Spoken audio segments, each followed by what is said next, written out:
Mini vlog ಇದು. So Shivaratri ಹಬ್ಬದ ದಿನದ ವ್ಲಾಗ್. ಸೊ ಮನೆಯಲ್ಲೆಲ್ಲ ಕ್ಲೀನ್ ಮಾಡಿಕೊಂಡು ಒಂದಿನಕ್ಕೆ ಮುಂಚೆನೇ ಎಲ್ಲ ಕ್ಲೀನ್ ಮಾಡ್ಕೊಂಡಿದ್ದೆ ಸ್ಯಾಟರ್ಡೇ ಎಲ್ಲನೂ.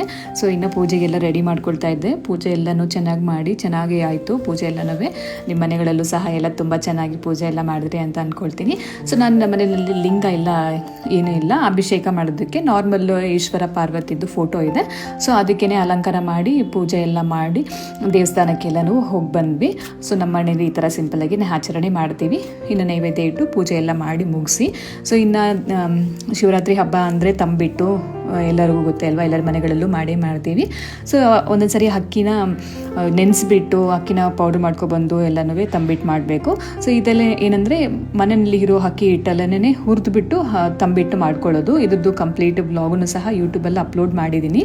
ಸೊ ನಿಮ್ಗೇನಾದರೂ ಇಂಟ್ರೆಸ್ಟ್ ಇದ್ದರೆ ಒಂದ್ಸರಿ ಹೋಗಿ ಚೆಕ್ ಮಾಡಿ. ಇದಕ್ಕೆ ಕಡಲೆ ಬೀಜ, ಕಡಲೆಪಪ್ಪು, ಕೊಬ್ಬರಿ ಮತ್ತು ಬೆಲ್ಲ ಮತ್ತು ಅಕ್ಕಿ ಹಿಟ್ಟು, ಸ್ವಲ್ಪ ಏಲಕ್ಕಿ ಮತ್ತು ಎಳ್ಳು ಮತ್ತು ಸ್ವಲ್ಪ ಗಸಗಸೆ, ಬಿಳಿ ಎಳ್ಳು ಮತ್ತು ಗಸಗಸೆ ತೊಗೊಂಡಿದ್ದೀನಿ. ಈ ಥರ ಅಕ್ಕಿ ಹಿಟ್ಟನ್ನ ಸ್ವಲ್ಪ ಚೆನ್ನಾಗಿ ಹುರ್ಕೊಂಡು ಸ್ವಲ್ಪ ಕೆಂಪಗಾಗೋವರೆಗೂ ಬಿಟ್ಟು, ಸೊ ಅದನ್ನು ಎಲ್ಲನೂ ಒಂದು ಬೌಲ್ಗೆ ಹಾಕ್ಕೊಂಡು ಕಡಲೆ ಬೀಜ ಎಲ್ಲ ಹುರಿದ್ಬಿಟ್ಟು ಸ್ವಲ್ಪ ಎಲ್ಲ ಸ್ಮ್ಯಾಶ್ ಮಾಡಿಕೊಂಡು ತೆರಿಯಾಗಿ ಪೌಡರ್ ಮಾಡ್ಕೊಳ್ಬೇಕು. ಸೊ ಪೌಡ್ರ್ ಮಾಡಿಕೊಂಡು ಹಂಗೆ ಒಂದು ಸ್ವಲ್ಪ ಬೌಲಲ್ಲಿ ಇದು ಬೆಲ್ಲನ ಇಟ್ಬಿಟ್ಟು ಬೆಲ್ಲನ ಕರಗಿಸ್ಕೋಬೇಕಷ್ಟೇ. ಜಸ್ಟ್ ಬಿಸಿಯಾಗಿ ಕರಗಿದ್ರೆ ಸಾಕು, ಪಾಕ ಬರೋ ಅವಶ್ಯಕತೆ ಎಲ್ಲ ಏನೂ ಇಲ್ಲ. ಸೊ ಬೆಲ್ಲನ ಕರಗಿದಾದ್ಮೇಲೆ ಸೊ ಅದಕ್ಕೆ ಅಕ್ಕಿ ಹಿಟ್ಟು ಈ ಥರ ಪೌಡರ್ ಎಲ್ಲನೂ ಮಿಕ್ಸ್ ಮಾಡ್ಕೊಂಡಿರ್ತೀವಲ್ಲ ಅದನ್ನೆಲ್ಲ ಹಾಕ್ಬಿಟ್ಟು ಮಿಕ್ಸ್ ಮಾಡಿ ಉಂಡೆ ಮಾಡಿದ್ರೆ ಸೊ ತಂಬಿಟ್ಟು ರೆಡಿ ಆಗಿಬಿಡುತ್ತೆ.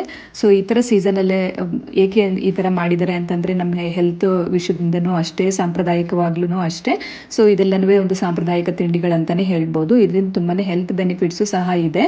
ಹಿಂಗಿದು ಇವಾಗ ವಿಂಟರ್ ಎಲ್ಲನೂ ಕಂಪ್ಲೀಟ್ ಆಗಿರುತ್ತೆ ಮತ್ತು ಸ್ಕಿನ್ ಎಲ್ಲನೂ ಸಹ ಡ್ರೈ ಆಗಿರೋದ್ರಿಂದಾಗಿ ಈ ಥರ ಕಡಲೆ ಬೀಜ, ಕೊಬ್ಬರಿ ಮತ್ತು ಎಳ್ಳು, ಗಸಗಸೆ ಎಲ್ಲನೂ ತಿನ್ನೋದ್ರಿಂದ ಆರೋಗ್ಯಕ್ಕೆ ಒಳ್ಳೆಯದು. ಮತ್ತು ನಮ್ಮ ಸ್ಕಿನ್ ತ್ವಚೆನೂ ಸಹ ಚೆನ್ನಾಗಾಗುತ್ತೆ, ನಮ್ಮ ಸ್ಕಿನ್ ಎಲ್ಲನೂ ಸೆಟ್ ಆಗುತ್ತೆ ಅಂತ ಅಂದ್ಬಿಟ್ಟು ಸೊ ಈ ಥರ ಎಲ್ಲನೂ ಅಡುಗೆಗಳನ್ನ ಸಾಂಪ್ರದಾಯಿಕವಾಗಿ ಆವಾಗಿನ ಕಾಲದಿಂದಲೂ ಬಂದಿದೆ ಅಂತ ನಮ್ಮ ಅಮ್ಮ ಹೇಳ್ತಾ ಇದ್ರು. ಸೊ ಹಾಗಾಗಿ ಇದೇ ಥರನ ನಾವು ಪ್ರತಿ ವರ್ಷವೂ ಅಷ್ಟೇ ತಂಬಿಟ್ಟು ಥರ ಮಾಡ್ಕೊಳ್ತೀವಿ ಶಿವರಾತ್ರಿ ಹಬ್ಬದ ಟೈಮ್ಗಳಲ್ಲಿ.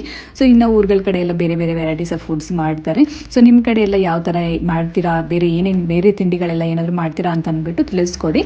ಸೊ ಈ ಥರ ಎಲ್ಲ ತೆರಿಯಾಗಿ ಮಿಕ್ಸರ್ ಜಾರ್ಗೆ ಪಲ್ಸ್ ಮೋಡಲ್ಲಿ ಮಾಡಿಕೊಂಡು ಸೊ ಎಲ್ಲನೂ ಒಂದು ಬೌಲ್ಗೆ ಹಾಕಿ ಮಿಕ್ಸ್ ಮಾಡಿಕೊಂಡು, ಸೊ ಬೆಲ್ಲ ಕರಗಿರುತ್ತಲ್ವ, ಸೊ ಬೆಲ್ಲ ಕರಗಿರೋದನ್ನು ಸ್ವಲ್ಪ ತಣ್ಣಗಾದ್ಮೇಲೆ ಸೊ ಬಿಸಿ ನೋಡಿಕೊಂಡು ಹಾಕ್ಕೊಂಡು ಈ ಥರ ಎಲ್ಲ ಮಿಕ್ಸ್ ಮಾಡಿಕೊಂಡು ಉಂಡೆ ಕಟ್ಕೊಂಡ್ರೆ ತಂಬಿಟ್ಟು ರೆಡಿ ಆಗಿಬಿಡುತ್ತೆ.